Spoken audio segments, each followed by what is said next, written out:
Jana ingin mengucapkan selamat berbuka. Uric sirap ubat batuk gamat dan madu plus pilihan saya ketika kurang sihat. Ia boleh melegakan batuk dan kahak dengan cepatnya dan tidak menyebabkan mengantuk selepas minum. Ia juga boleh dicampurkan dengan air untuk melegakan kepanasan dalam badan. Selamat berbuka puasa dan selamat Hari Raya Aidilfitri. Maaf zahir dan batin. Urix.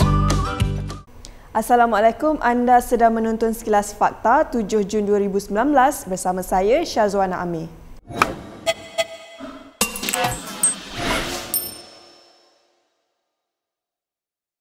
Perdana Menteri Dr. Mahathir Mohamad mengesahkan bahawa beliau sendiri yang memilih Latifah Koya untuk dilantik sebagai Ketua Pesuruhjaya SPRM. Siapa yang suggest dia ganti? Saya. Kenapa? Pada dia very straight. She says what is truth, what is the truth. She doesn't mince words. So we need somebody who is a strong character. I didn't discuss with the cabinet. Why not? Normally I make the decision myself because I don't have to ask the cabinet as to who I approve. I listen to many quarters and then I make the decision. It's always like that. You have to listen to everybody and then you make your assessment and you approve whoever it is that you want to approve. I've been doing this a long time ago. Tak perlu kabinet buat keputusan. Kalau kabinet buat keputusan, dia mengikatkan saya.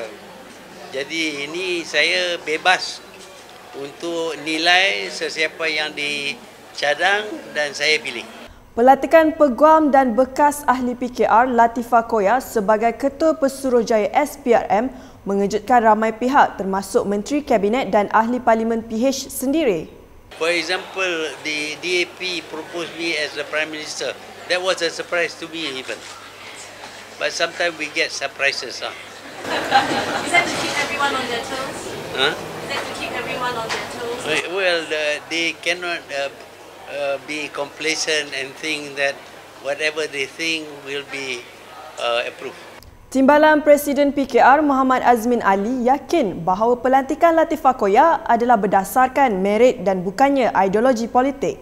I'm quite certain that the appointment based on merit because Latifah has been in the legal service for many decades. But I'm certain that appointment based on that particular merit and not certainly based on her political ideologies. Okay. Until a few days ago, she was in PKR. Is it proper for the MACC chief to be aligned politically and are they supposed to be independent of politics? Well, I agree with you that MACC should be an independent body and they should conduct the whole investigation in a very professional manner. That was the reason I said the appointment of Latifah Koya based on that merit. She's not been active in the party for quite some time because she has been very busy and too occupied with her legal matters in court. So I think we should give her the opportunity to serve the body. Okay? Bagi Presiden PKR, Anwar Ibrahim berpendapat Perdana Menteri perlu memperjelaskan pelantikan Latifah Koya sebagai Ketua Pesuruhjaya SPRM baru-baru ini. Perdana Menteri kita buat lantikan, jadi kita harus terus memberi ruang. Saya kenal beliau menjadi salah seorang panel peguam saya yang tegas. Cuma yang dibangkitkan ialah tentang proses dan juga soal merujukan kepada jawatankuasa parlimen ataupun pimpinan parti.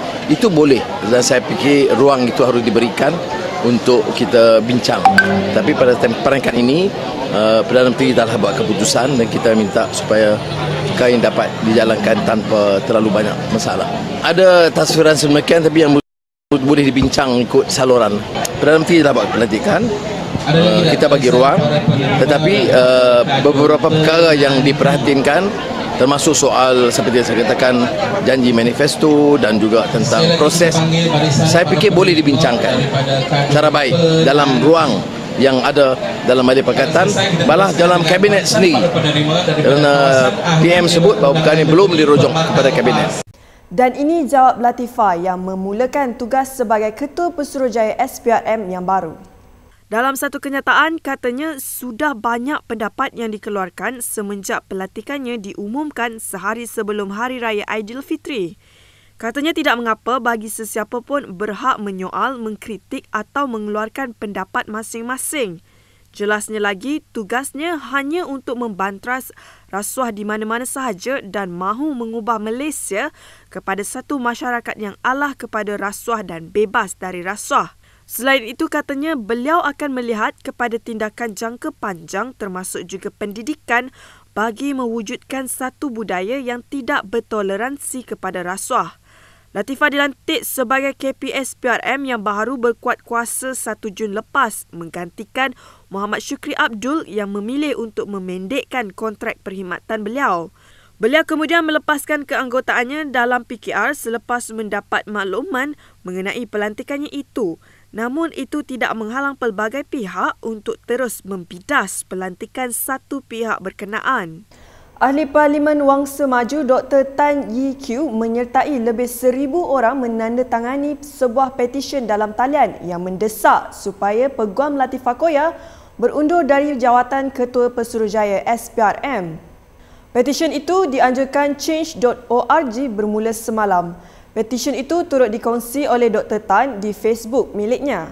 Bercakap kepada Malaysia Kini, kemudiannya Dr. Tan menggesa penyokong Pakatan Harapan dan orang ramai supaya menandatangani petisyen itu sebagai isyarat pendirian tegas.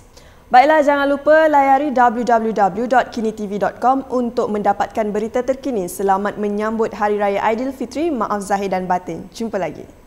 Hai, Jana ingin mengucapkan selamat berbuka. Urix sirap ubat batuk gamat dan madu plus pilihan saya ketika kurang sihat. Ia boleh melegakan batuk dan kahak dengan cepatnya dan tidak menyebabkan mengantuk selepas minum. Ia juga boleh dicampurkan dengan air untuk melegakan kepanasan dalam badan. Selamat berbuka puasa dan selamat Hari Raya Aidilfitri. Maaf zahir dan batin. Urix.